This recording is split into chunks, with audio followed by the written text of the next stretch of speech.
नमस्कार।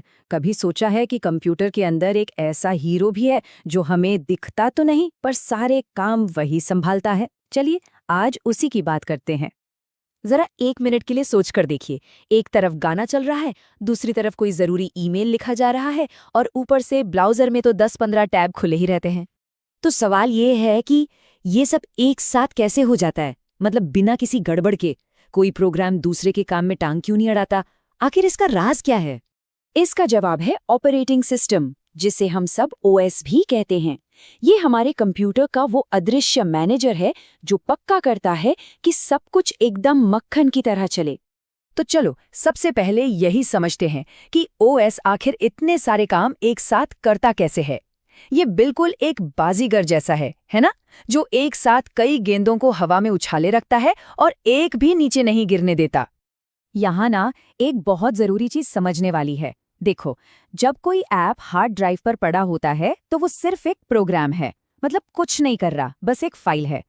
लेकिन जैसे ही उस पर डबल क्लिक होता है, ओएस उसे जगाता है और एक प्रोसेस बना देता है। अब ये एक एक्टिव चीज है जिसे काम करने के लिए सीपीयू का टाइम भी चाहिए और मेमोरी भी। और ओएस ना हर प्रोसेस को उसकी पूरी जिंदगी में गाइड करता है। जब कोई प्रोग्राम शुरू होता है तो वो न्यू कहलाता है, फिर वो सीपीयू के लिए रेडी होकर लाइन में लग जाता है। जब उसका नंबर आता है तो वो रनिंग मोड में चला जाता है और काम पूरा होते ही टर्मिनेट। और कमाल की बात यह है कि ओएस ये सब 1 सेकंड में लाखों बार करता है। लेकिन सोचो तब क्या होता होगा जब कई प्रोसेस को एक ही चीज एक ही टाइम पर चाहिए, जैसे प्रिंटर या कोई फाइल।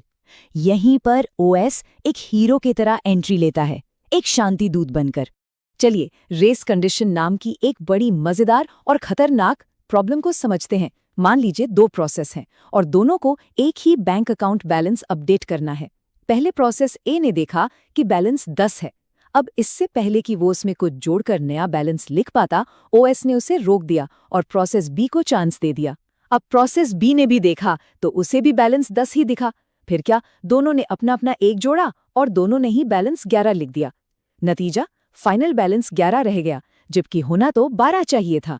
देखा, ओएस का काम है कि ऐसी गड़बड़ होने ही न दे।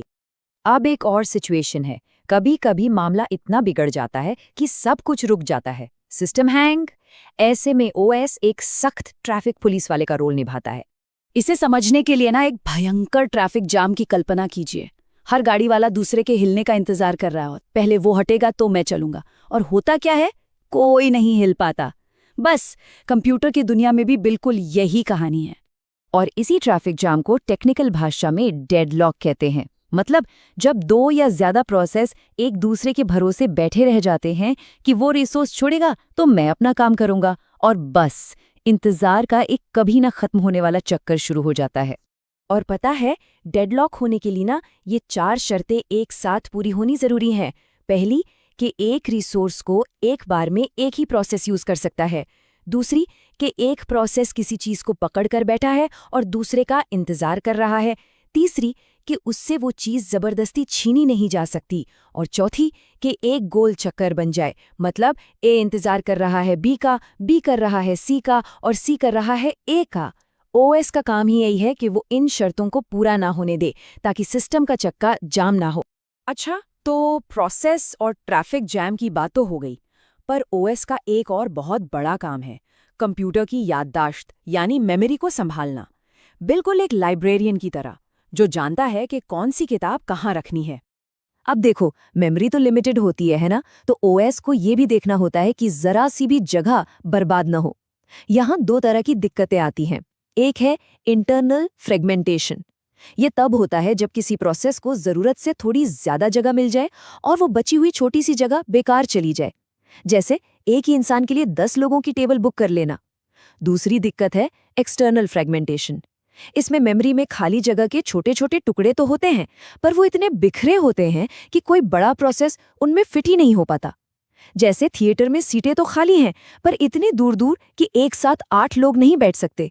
ओएस बेचारा इन दोनों ही मुश्किलों से जूझता रहता है। तो अब तक ये तो समझ आ ही गया होगा कि ऑपरेटिंग सिस्टम पर्दे के पीछे कितनी मेहनत करता है ताकि हमारा काम आसानी से होता रहे। सच में ये एक अनसंग हीरो है, एक गुमनाम हीरो। तो अगर एक लाइन में कहें तो हमारा ओएस एक मास्टर मैनेजर है। वो एक बाजीगर है जो अनगिनत प्रोसेस संभालता है। वो एक शांति दूत है जो लड़ाइयाँ होने से रोकता है। वो एक ट्रैफिक पुलिस वाला है जो सिस्टम को जाम होने से बचाता है। और वो एक लाइब्रेरियन भी है जो मेमोरी की एक एक बाइट का हिसाब रखता है।